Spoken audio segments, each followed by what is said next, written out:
Today on Life and Faith. Being a rabbi, I always kid around that I'm a Hebrew school dropout. The rabbi and I only agreed upon one thing in Hebrew school. He didn't want me there, and I didn't want to be there. We're scoring about 5% in our test of what's the universe made of. The Bible describes the real world as we know it. It has the ring of truth. What kind of country is it that we live in when you can't tell a child why his father was killed because you didn't want him to grow up hating white people? Does the human race deserve to continue? This is Life and Faith from the Centre for Public Christianity. I'm Simon Smart. And I'm Natasha Moore. Tell me your sins, my son. Well, I should mention that I'm Jewish. Well, that's no sin. Oh, good. Anyway, I wanted to talk to you about Dr. Watley. I have a suspicion that he's converted to Judaism purely for the jokes. And this offends you as a Jewish person? No, it offends me as a comedian. If you were alive in the 90s, you'll instantly recognise that as a scene from Seinfeld. And it's thanks to shows like this and like Friends and Will and Grace that a certain brand of New York Jewishness became a very familiar part of pop culture. Even if you've never met a Jewish person from New York, you feel like you know what it means. You know some of the characteristic mannerisms and customs, and especially the humour of that particular community.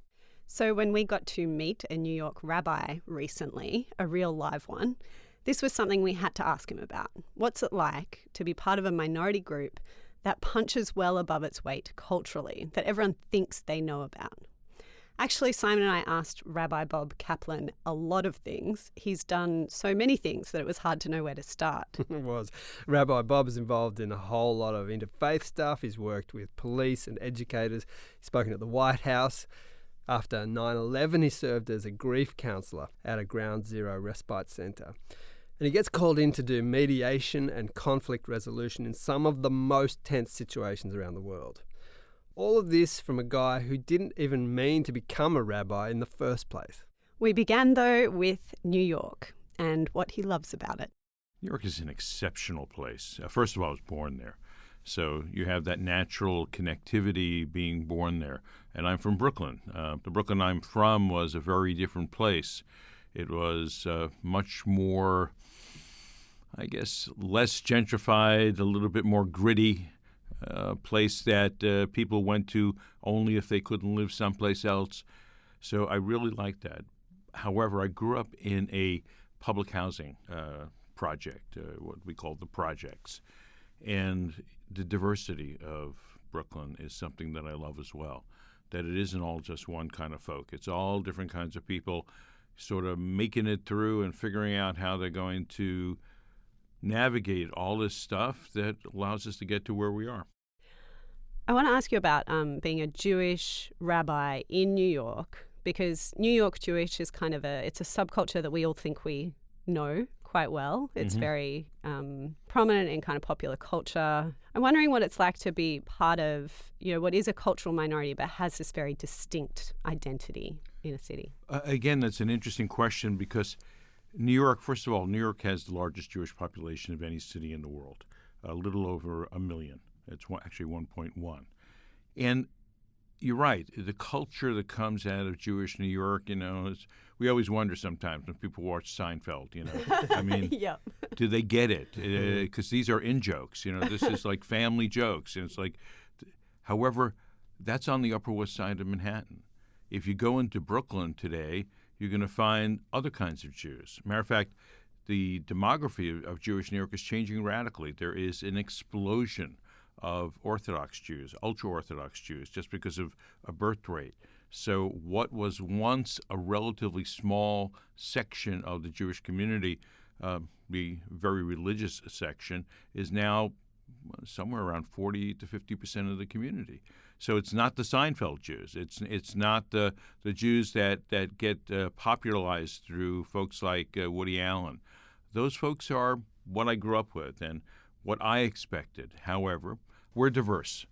We're incredibly diverse, and we're becoming more and more diverse as things permute within this incredible city.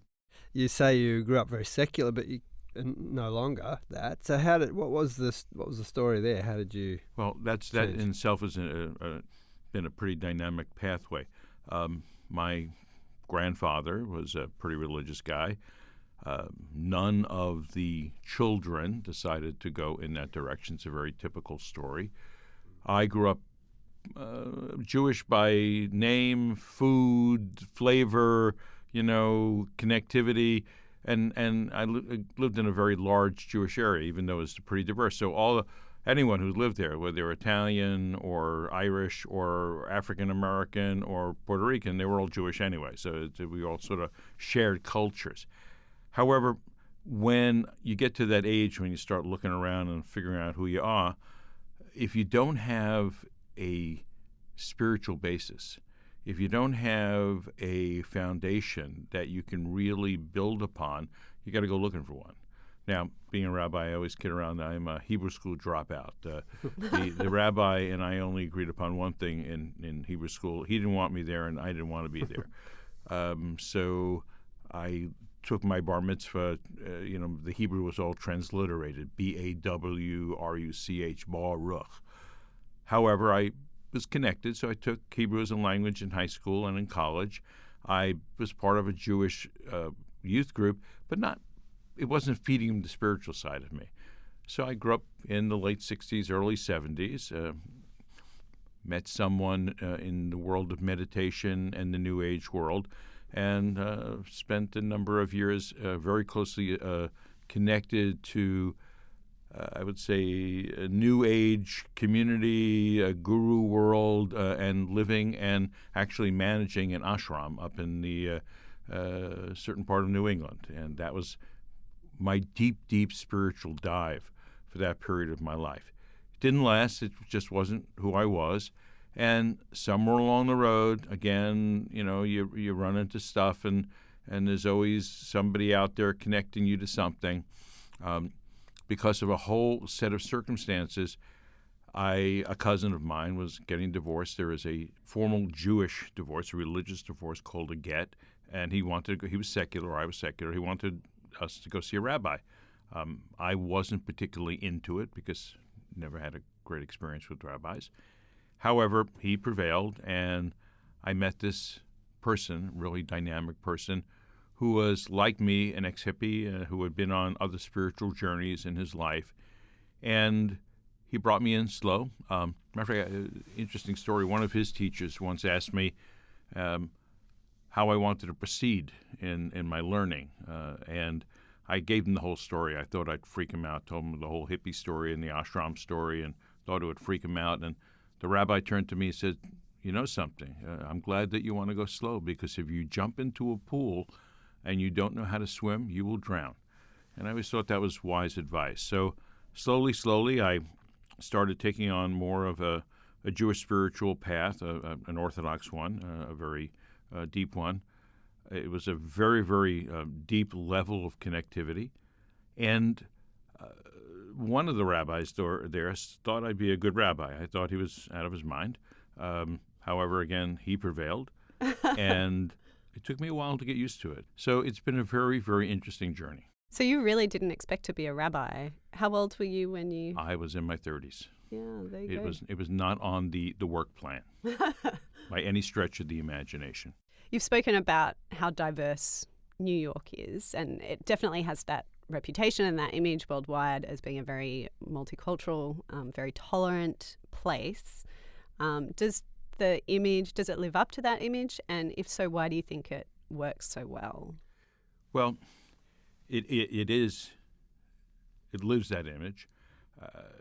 However, if you live in one place, you don't necessarily know how diverse it is in other places. If you live in Manhattan, certain parts of Manhattan, you may see all these folks on the trains and on the buses and walking on the street, but you don't know their neighborhoods because it's a pretty big place. Actually, when I took a tour around Sydney, it's very similar here. You have ethnic and faith-based enclaves, and people are not always necessarily navigating in and out of them.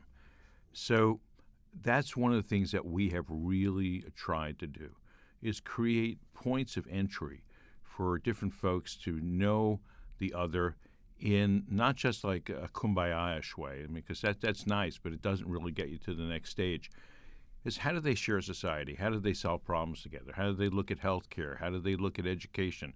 How do they look at law enforcement? So we have actually, over the years, and in the work that I've been doing in shared society work in New York, we have incubated many different community-based coalitions that have brought together diverse populations in a problem-solving process. We have formal fellowships for teens, as I mentioned before, up-and-coming non-for-profit, faith-based, governmental, and communal leaders. Then we had one that kicked off a couple of years ago, which I'm really very excited about, called Women in Faith. It's not necessarily for faith leaders. It's for women where faith is a very important motivation, but they're lawyers, they're doctors, they're teachers, they're all different kinds of stuff, and it's intergenerational. So you can have folks in that are retired or in college.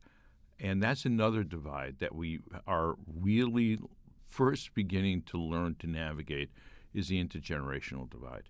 In the wake of the 9/11 attacks, you were involved in grief counselling with relief workers working for the American Red Cross.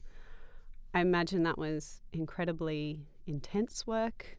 Yep, it was pretty intense, and things that we were not quite all prepared for. So one of the beauties of what happened at the end of the day is other counselors would sort of counsel you to figure out whether you made it through the day well enough. And also you're interfacing with people very unlike yourself. I was very unsure. Here I am. I grew up a relatively secular, tough Jewish kid in Brooklyn. So and a lot of my friends were from different worlds. But here I was interfacing with hard hats and construction workers and all different kinds of other folks. It was challenging. However, my job was to be there for them and allow them to flow out and to get rid of some of that pain that they were carrying around with you. The problem is that we are the receptacle of that pain, and we have to learn how to deal with ourselves. So that was a pretty intense experience. Are there ways that you saw individuals and or the city itself change as a result of 9/11? So yeah, a lot of the stuff that we learned prior to 9/11 and the work that we did really came into play. The relationships came into play. We helped for instance, we helped the police connect up to Muslim populations that we had done work with around healthcare. So we had that connectivity, so we were able to, allow folks to be able to do that. Listen, there was a lot of good feelings that came out that lasted a short amount of time, but we also saw the ability to really connect up and know how to work with each other. The problem is sometimes that when it gets back to normalcy, and normalcy comes in any crisis has a life cycle to it. So the normalcy comes back somewhere along the road. You begin to fall back into some of your old patterns. And the trick is not to fall back into every old pattern. So I think we moved the world a little bit forward. We had hoped we moved it a little bit more forward than we did. However, I think we moved a little forward. Well, that's an achievement. Yeah. You do a lot of different things, this grief counselling, you do a lot of community organising, you teach, you've worked with the police, in education and health, you wear a lot of hats. I wonder if you can comment on kind of the busyness of our culture and how you manage to do so many different things. You get tired real fast. Well, that is something that I am really trying to work on, to tell you the truth. We have this notion in our heads that we got to do this, we got to do that, we got to do this, we got to do that. I am beginning to work, God should give me strength to do this, on understanding where my borders are and what is healthy for me and what is not healthy for me. What I may have done in the past where I didn't pay enough attention to my family because I was paying attention to other things. And what does it mean to teach others to do it and to give it up or to give it over? I'm in that stage in life where I'm actually talking about the R word, retirement. And what does that mean? It means leaving a job that I might be doing now and a couple of years from now. However, at the same time, training others about how I think and the methodologies that I use, at the same time allowing it and the work to really reflect them and who they are and the world that they live in. It can't just be how Bob sees it. It has to be how we all see it. So when I interface with some younger staff, it's an intergenerational learning process.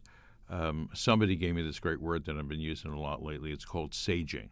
You don't just age, you sage. You begin to give over some of the stuff that's inside of you, but it's at the same time you begin to grow tremendously. You grow because you know where your borders are. And sometimes those borders are told to you expressly by little aches and pains that come along with getting a little bit older, and knowing that you have gray in your beard rather than you looking as you did, or knowing who you are in the context of the world around you.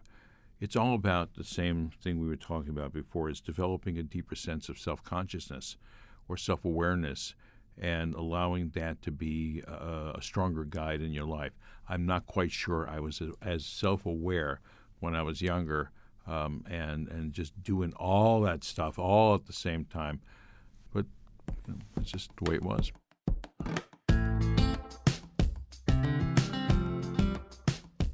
You're listening to Life and Faith from the Centre for Public Christianity. Natasha and I are speaking with Rabbi Bob Kaplan. For decades in New York, but also in places like Northern Ireland and Israel, he's been trying to work out how to get people who don't see eye to eye on things to work together, to build real community, and to find practical solutions to what look like intractable problems. Now, I'm sometimes a bit skeptical about the interfaith thing. I think the caricature, at least, is of a kind of wishy-washy idea of let's all get along and paper over our actual differences.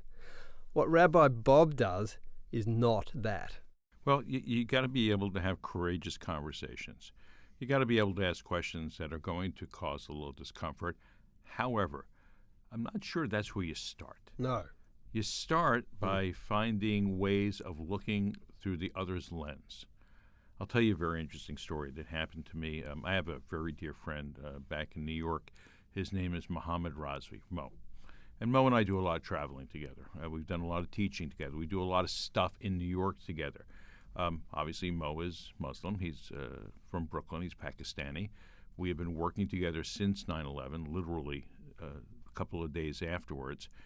And his community is cheek and jowl with his Orthodox Muslim community is cheek and jowl with a very large Orthodox Jewish community.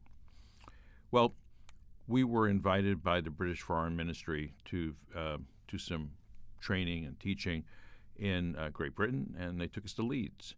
And we went to go meet his Ayatollah. He's Shia. And sitting in that room with the Ayatollah, he's looking at me, I'm looking at him. We're both a little uncomfortable with each other. And then the Ayatollah's young son walks in. He had several piercings and a couple of tattoos, and he didn't exactly look like the Ayatollah Didn't type. fit the image. He was, as we call it, he wasn't exactly following the pathway. His father looked a little bit discomforted, but he obviously loved his son. He talked to his son. And then when the son left, I leaned into the Ayatollah and I said, "So you got one too?" And he just comes back at me and goes, "How do you deal with it?" The humanity that happened at that moment of understanding that he has his traditional trajectory and expectations. I have mine. They're really different in many, many ways. And they can be conflictual. They can actually cause really bad conflict. But we were just being two fathers at that point, dealing with this interface of our faith, our expectations, our parenting, who we were and what we were all about, and the Western world that we have encountered and that we have to navigate. And the conversation that happened at that moment was just wonderful. But all that stuff that could have led us to just continue sitting there being stale with each other or stiff with each other sort of dissipated in a moment. And that's sort of the way that we approach interfaith work in New York. But we don't just call it interfaith work. We really call it a shared society. Because a person's faith is just one aspect, albeit in many people, and some people it means almost nothing. In many people it means everything. However, it's part of the lens that we look at the world through. So we want to be holistic in the way that we approach a person. And what their main issue at that point that may bring them together with others may be healthcare, or it may be law enforcement, or it may be, we always kid around, it could be underwater basket weaving. It really doesn't make a difference what it is, as long as we can find that point of confluence and for them to be able to effectively begin to solve problems together and develop a human and divine connection with one another. Well, then we've gotten to the place where we can move it forward. You mentioned Western secular context. I wonder what you think most people in that context might not get about religion and religious people. What are they missing there? It's a tough question. I'm not going to use the word missing. I'm going to use the word misunderstand. Yeah. The fact that people of faith are doing what they need to do anyway. They are navigating the world strictly through that lens and moving it forward through that lens. And once you begin to explain that to folks, that this is a lens, this is a pathway, this is a point of connectivity, it sort of eases it up a little bit. However, it takes the old world of two to tango. You got to do that to the faith person as well. Here's the essence, and this is really the key to the kingdom, so to speak. We must honor the dignity of the narrative of the other. We have to consistently give the other dignity. And once we violate the dignity of the other, what comes out of that process is an inability to communicate. So the person who is of faith will be equally prone to violating the dignity of the other through the lens of their faith as the person who is secular. Our job is to recognize that we do that, know where those pitfalls are, know where those lines are, and not only not dishonor or violate the dignity of the other, learn how to repair it at the same time. And while we're doing the repairing, learn how we can likewise honor the dignity to bring that person into our circle. It's a hard road, and it's one that has really been illuminated to me. There's a book that I ran into a couple of years ago, written by Professor Donna Hicks at Harvard University, called Dignity, and followed up by a book called Leadership Through Dignity, that has really begun to explain to me in language that I was searching for a really long time, of how to do some of that fixing and how to be self-aware when we are violating the dignity of the other, and then even more self-aware as we begin to repair those violations that we've caused along the road.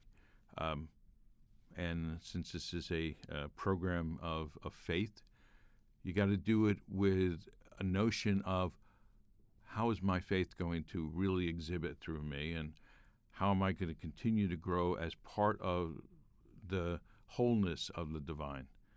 And when I'm encountering someone, even if I vehemently disagree with it, listen, I'm not talking about people who want to kill you. There are points where you got to defend yourself. It's just real plain and simple, not being Pollyannish.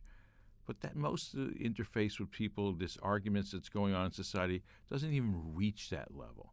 It is, your politics are bad, or the food you eat is bad, or your faith is bad. The sporting team you support. How do you get to that place of understanding that you're encountering the divine when you're encountering another human being?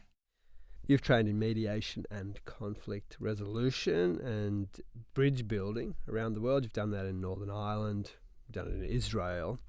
What have you discovered about these conflict hotspots, this sort of political and also ethnic divisions that might not be obvious to people from the outside? Well, it's a great question again. I'll illustrate it by a story. When I was in Northern Ireland, in Belfast, right after the Accords was signed. I've been telling this story a lot lately. We were sitting around one night drinking a bit of Guinness, and you get a little as you do, as you get a little bit more comfortable. It is my understanding that Guinness does not travel well. It doesn't. It true. tastes best in Ireland. It doesn't even travel well across to London. Well, you have to do it. You have to drink it in Ireland. And Northern Ireland's still part of Ireland. Yep. So we'll give you that. Sitting around with all the mediators, and I leaned into one of them and I said, "So tell me, how do you know who to hate?" I said, in America, and this is, I say this with difficulty, we sort of have a color code, you know?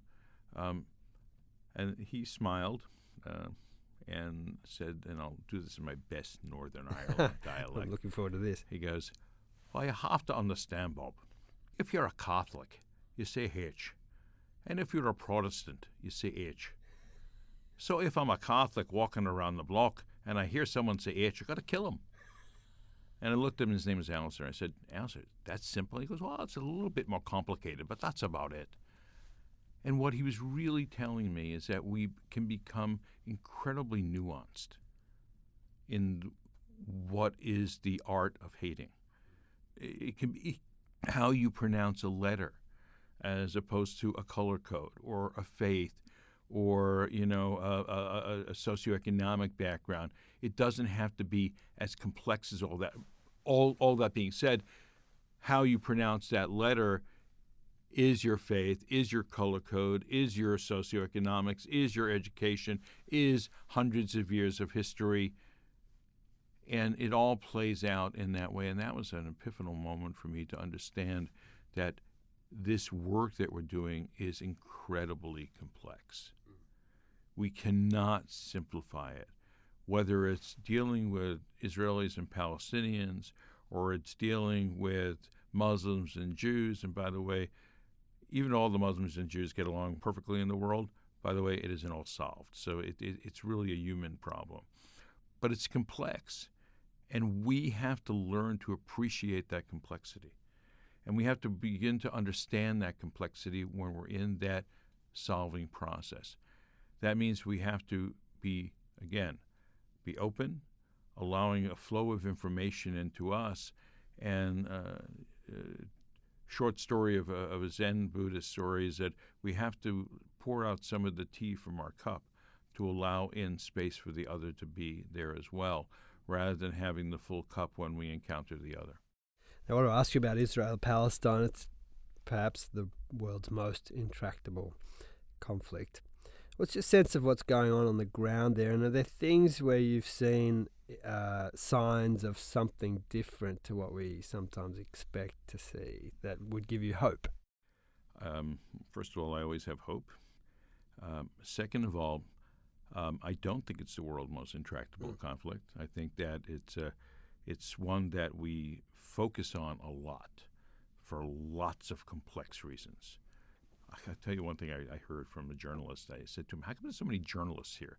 He says, "Well, difference is when there's a war going on here, I can sleep in the King David Hotel at night, travel 5 miles into the war zone, get incredible footage, not worry about any problems with electricity or broadcasting, come back to the King David Hotel, write my stuff up, and send it out." He says, it's a lot easier to do. That was a remarkable epiphany as well. However, there are folks doing amazing stuff day by day. There are folks that said, you know, we need to have our hospitals culturally competent. That means that we need to deal with language and culture when people are sick. So they've created a system of cultural competency so that language and culture and faith is respected and honored when one is getting one sick or needs to be able to be healed. That is now slipping into the police department. So friends of mine in Israel that have been doing incredible work around healthcare and cultural competency is now doing cultural competency with the police. I see this as a very positive thing because when politicians who are not usually the best at solving problems like that. They may be good at solving other problems sometimes. Finally get their act together. There's a whole lot of people doing a whole lot of good stuff on a very localized basis, learning to share resources and share life on a daily basis. So there will be very fertile ground for the stuff to grow in. We have to have patience on this thing, and patience sometimes is something we don't understand or appreciate, but we do have to have patience. And this is, by the way, everywhere I go. This is not just in the Middle East. This is the black Jewish thing, or the white Jewish thing, or the Protestant Catholic thing, or I know that South Africa is going through a whole bunch of stuff right now. Everywhere where there is a seemingly intractable problem, I think that we have the ability to solve it. We asked Rabbi Bob to give us an example of how mediation works on the ground. He told us this story about a colleague of his bringing very different groups to the same table in Jerusalem. My partner there, his name is Haggai Agman Sneer. He runs the Jerusalem Intercultural Center. We have a formal relationship called the New York Jerusalem Experts Exchange, where we look at exchanging best practices in building diverse societies or encountering diverse societies.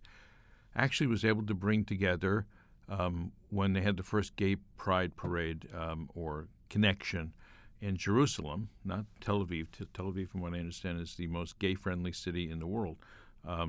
He was able to, through a coalition-building process and a lot of stuff that we mutually learned from each other, bring to the table the police, the government, the Open Center, which represented the LGBTQ community, and the ultra-Orthodox. And what he did is he listened to each one of them, and here's the key. He listened to each one of them to hear what their issues were. The gay community wanted to march. The ultra-Orthodox community didn't want them to march, particularly in the center of town. The police didn't want to riot. I mean, that was their main concern. The city didn't want to riot. That was their main concern. So he got them to agree the first year that there would be a limited march, and that they would march in a certain area or gather in a certain area that wouldn't be in the face of the ultra-Orthodox community. And the ultra-Orthodox community said, we're still going to be against it. However, we're not going to necessarily do it there. And eventually, it started working. Eventually, people were in a problem-solving mode.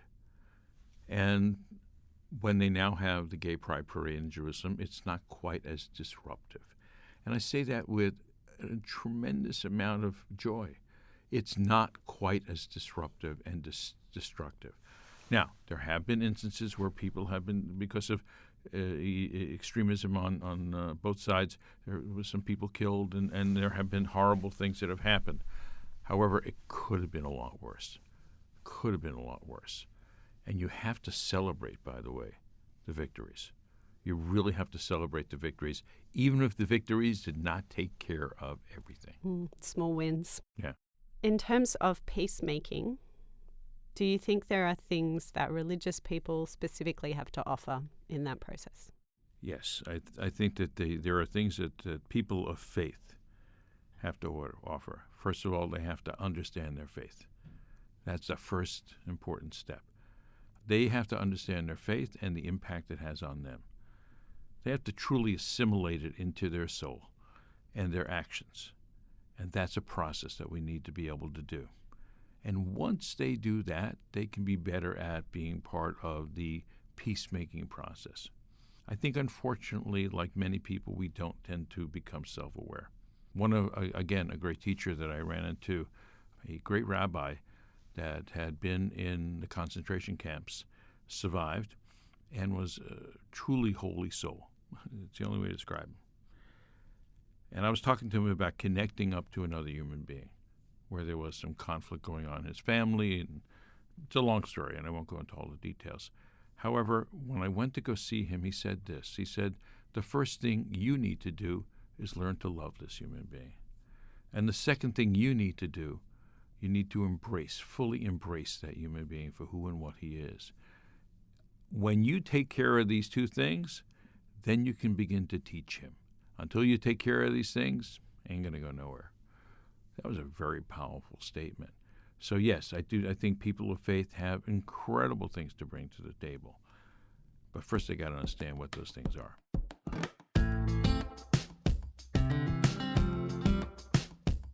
This has been Life and Faith with me, Simon Smart. And me, Natasha Moore.